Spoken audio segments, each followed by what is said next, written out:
what's going on, guys? It's freezing cold out here, but the action in Street Fighter League has been red hot. It's well past halfway in the season over in Europe and the US, and it is the final week of regular season in Japan. There's some incredible action. Let's get straight into it.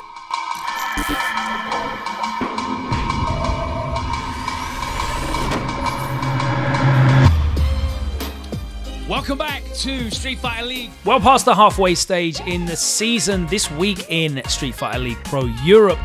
There were big games and big opportunities for two teams near the top of the table to put some big scores on the board.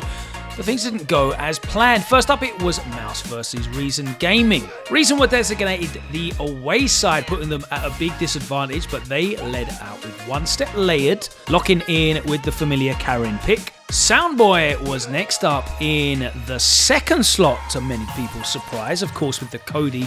And then in the anchor match, it was Shivs with Laura. Very interesting to see how Mouse would respond to this strategy. They opted to put in the 4 fills as the lead player for game number 1. As we all know from watching over the last couple of years, that Falk is incredibly strong, and it proved to be too strong for one step layered as the 4 fills closed it out. Then, to many people's surprise, it was Problem X that stepped up to face Soundboy in what many would expect before this match to be the anchor game for 20 points, but only 10 on the line here. Now, Problem X has a great record against Soundboy, and he continued that record in this set, the perfect, and then he closed it out with this final KO to put 20 points on the board for Mouse Sports, and it was looking like the score that they needed to stay head-to-head with BMS. In another surprise, it was Shax that chose to face his longtime friend and sparring partner, Shivs, in the anchor game for those 20 points. And while Shax would have been the overwhelming favourite here, that experience and muscle memory really showed for Shivs as he punished the dive kick and closed out the first game to take the lead. In the second match, it was the reset into stun, and then, of course, the damage that we know from Laura to take it to a 2-0 lead, and Shax was floundering. And despite trying to make a spirited comeback, Shax was pressing all the wrong buttons at the wrong time, and he got put down 3-0 for a huge win for Shivs, and you can see just how emotional he got about keeping his team in this match. Great to see the two hug after the game. We're going to see many more years of these two competing at the highest level in Street Fighter 6, hopefully. So it was the time for the tiebreaker, and it was Problem X who's going to face Soundboy in a runback of their earlier set. These salty runbacks in the tiebreakers have proved to be quite common in Street Fighter League Japan amongst the teams, and it's fun to see them happening now in Europe as well. However, things did not go very well for Soundboy as Problem X proved dominant again. More unforced errors from Soundboy, and Problem X gladly closed out a 25-20 victory for his team, but not the points that Mouse Sports were looking for. While Blast are already out of the running for the playoffs, they are too far behind to realistically catch up, and this was an incredible opportunity for the ever-consistent team BMS to pull even further ahead on the leaderboard after Mouse dropping points against Reason. To heap on Wild Blast troubles, they were the away team, and they put forward what is most certainly their strongest lineup. It was Vega Patch opening up, and then Takamura who locked in with Ken this time in Game 2, and Momi in the anchor role, their most reliable point scorer with Kami. It was a week full of surprises in matchups, and in BMS's first game, they sent up Mr. Crimson. Now, Crimson's 100% win record makes him the man to watch in Street Fighter League, and Vega Patch knew it wasn't going to be a fun time for him. He lost immediately in the fan match and switched to Jury. But it didn't look like the Jury pick made any difference at all, and Crimson adds to his incredible score total and maintains that 100% win record. One of the most charismatic players in Street Fighter League Pro Europe is TKR. He stepped up to face Takamura, and it was Chun-Li versus Ken. But although he might be a joker before, it was nothing but business. He spotted this V-trigger activation attempt and closed out with the critical R. Incredible play from TKR. Killzoo on an incredible run as one of the breakout young players, and of course, that was Momi when he first appeared on the scene some years ago. But Killzoo is definitely one with the momentum at the moment, and he pulled ahead 1-0. Back once again in the corner, Killzoo made it 2-0 with the stun and the kill here. But Momi wasn't out yet, and he made the corner the killing zone of his own. This counter hit confirmed into the critical art brought a game back. But in the fourth game, despite weathering the storm in the corner, Momi hopefully looking for a low forward. It's blocked and he dies. That is the 40 points on the board, and now BMS pull so far ahead. It was confirmed that Wild Blast were not able now to qualify for the playoffs. They are officially out of the running, and of course, a team with so much talent, we expected so much more. It has really proved the importance of synergy and team strategy here in Street Fighter League. Let's take a look at the leaderboard, and you can see that BMS are now 50 points clear with only 3 matches left to play. Mouse remained in second with that 25-point win, but GO and 00 Nation will both move ahead of them if they pick up wins next week. The good news for Mouse Sports is only one of those teams can pick up a win because they are both facing each other. That's going to be match 1, and then match 2, Reason Gaming are fighting to keep themselves in touch with the pack and those playoff places. Wild Blast, free of any pressure, they're going to be playing for pride, so they're going to be dangerous. The pursuit of domination. This is Street Fighter League. Over to the US, and Week 9 had some equally important matches. First up was Panda against NASA Bandits, who also are atop of their leaderboard and looking to pull ahead. We'll see how that one goes. And then second up, it's a must-win game for both these teams. Red Rooster and UYU are fighting it out at the bottom of the leaderboard. They need these points. It's going to be a hard-fought match. Let's get into our first game, Panda against Team NASA Bandits. NASA Bandits were the away team, and they put forward a lineup of Angry Bird on Ken, Big Bird on Luke, and Mena RD also on Luke. So let's see how these matches panned out, no pun intended. It was Nephew that stepped up against Angry Bird, and he locked in with the Colleen. And whilst Nephew was one of the originators of the character, the changes in the balance patch have left him floundering a bit. He fell 2-1 to Angry Bird, who is flowing right now with this Ken Masters. In an exciting pick, it was JB that stepped forward with Rashid to face Big Bird on Luke, and of course, Rashid, the character that Big Bird used to main. And what a statement JB made. He cleaned out 2-0 to level it up 10-10 with a huge win for Panda. Which means the third game, the anchor game, is the deciding game, and we've got a run back of that incredible grand finals from the Blink Major earlier this year. Now, the Luke mirror match might be something most of you roll your eyes at the thought of, but at the highest level, there's incredible gameplay going on as these two players utilized all of his toolset. In game 1, despite landing this big jump in, it wasn't enough to close it out for Mena as Punk challenged on Wake Up and closed out for the KO. In game 2, it seemed like Mena was winning the Fireball War, and that caused Punk to encroach in space. He got too close, clipped by the low forward, and Mena was able to finish off the combo to level it 1 game aside. Again, Mena seemed to make Punk uneasy in the Fireball War, and he whiffed this Flash Knuckle, which Mena happily punished. And even though the critical art wasn't enough to get the kill, the corner pressure was, and Mena went into the lead 2-1. The change of scenery seemed to work for Punk, and he had the upper hand in the Fireball War, and we're going to a 5th and final match in this incredible set.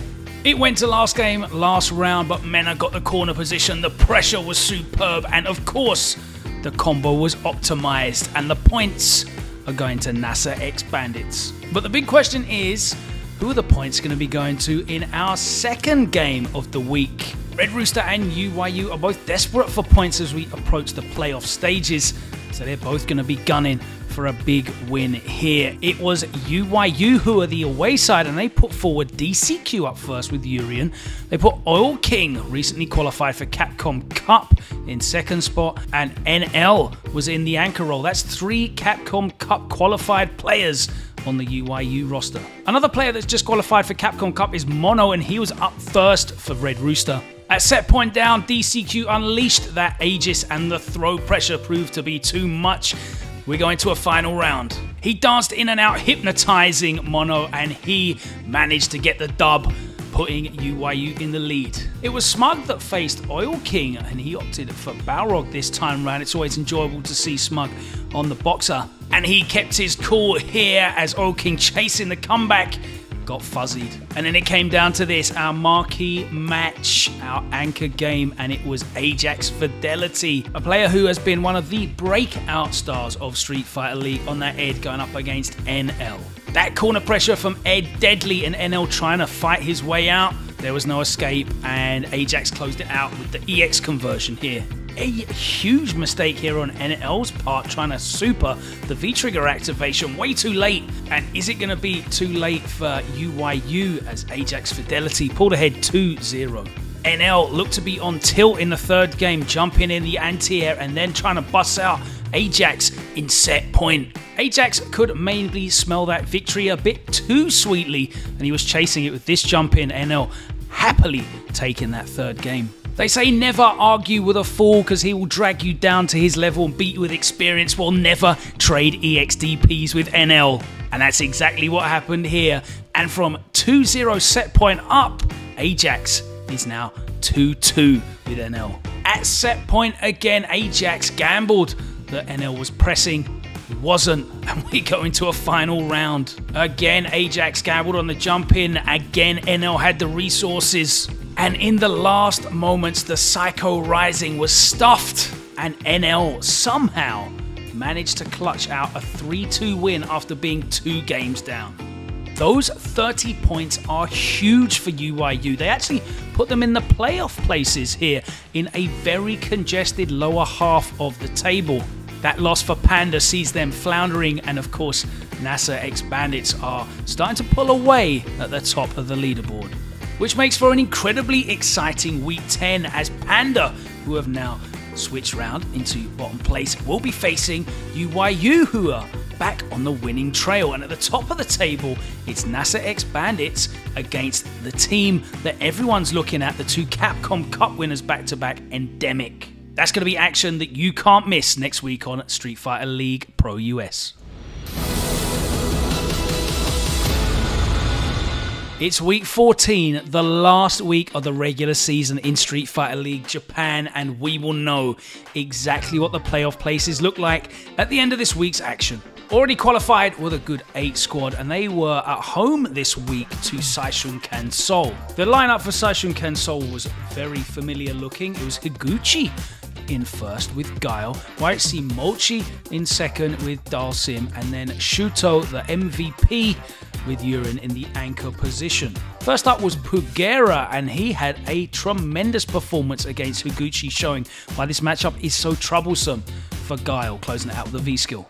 Showing just how strong this good 8 squad lineup is, it was Gachikun, a former Capcom Cup champion, in the second position up against YHC Mochi. And in a tense set, the corner pressure was incessant, but Gachikun was able to capitalize when YHC Mochi tried to escape the corner and was able to get the punish with the spinning mixer and the win for a 20-point lead. This means that it was all on the MVP himself, Shuto.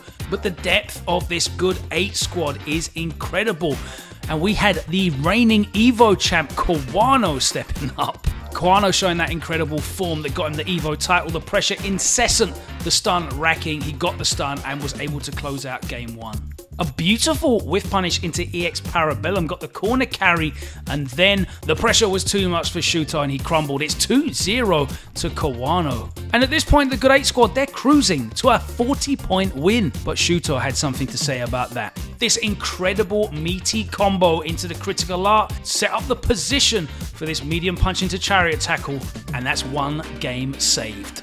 This buffer in for V-trigger activation was sick, and it was a worthy way to get to a 5th and final game, and here it is. The standing medium punches have been so consistent for Shuto, and it's fitting that he closed out the set with a big critical art conversion. Which means for Saishunkan Seoul, looking at a 40-point loss, they're now looking at a tiebreaker game, and it was once again Shuto that stepped up and Kawano looking for this run back. Kawano throwing out that light kick too often, and the V-trigger activation into the CA sealed the tiebreaker for Shuto, and 25 points in the bank. The Saishunkan Soul MVP does it again.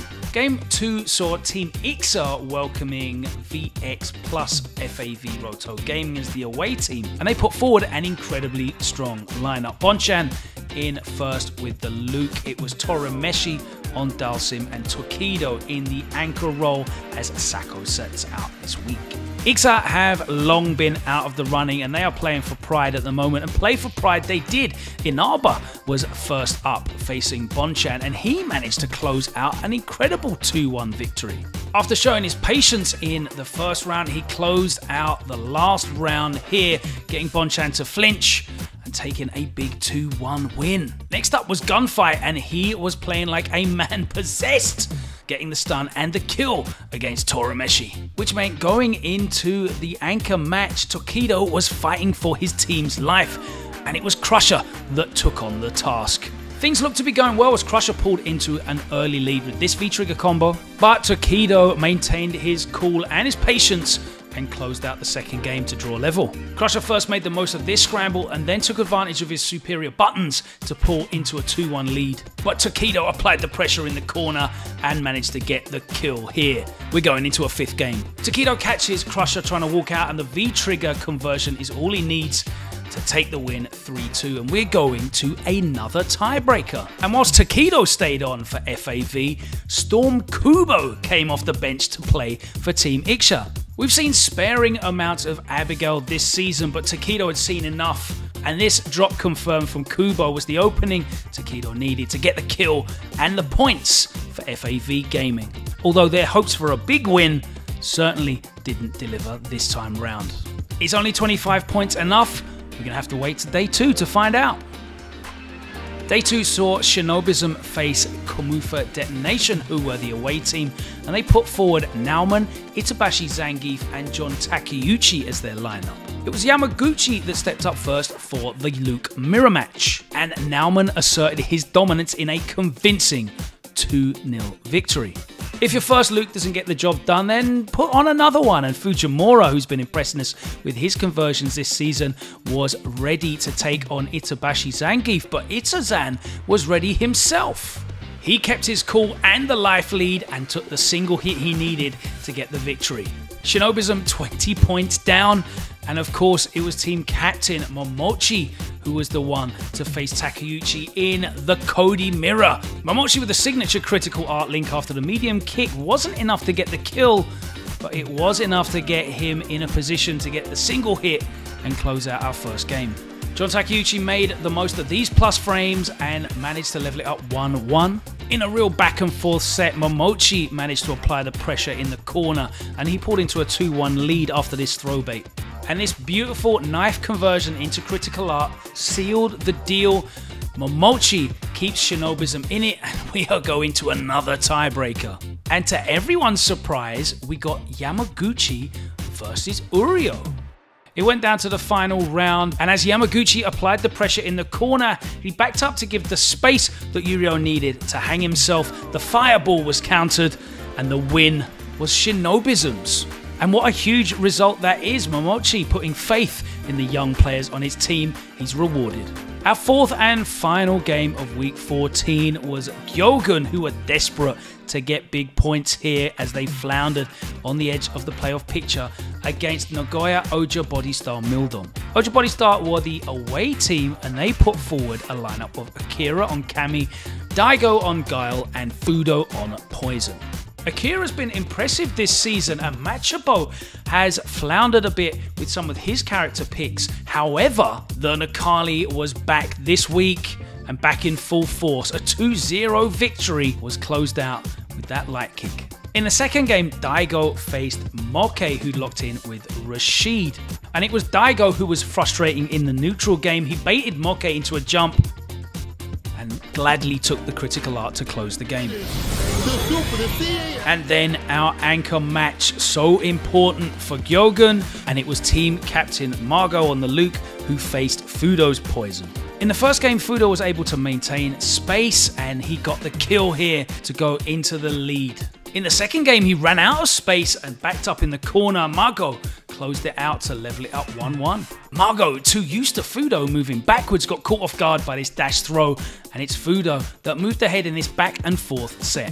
And despite Margot managing to close the distance, it was Fudo who maintained his composure, fought out of the corner, and closed out the set 3-1. And that means that Gyogun are out of the running. And there you can see the 5 teams that are going to be advancing to the playoff stages. Good 8 squad straight to the grand finals with their number 1 seed. Ultra Body Star, Mildum and Saishunkan Seoul take the next 2 spots, and FAV Gaming and Shinobism in 4th and 5th.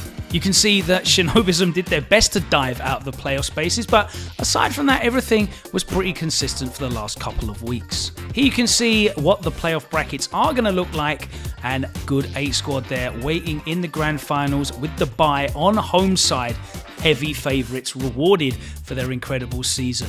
Ultra Body Star Mildum go against Saishunkan Seoul on the winner's side, and then on the loser's side, it's FAV Gaming and Shinobism Gaming. I cannot wait to see this playoff action. That's going to be coming to us in the coming weeks.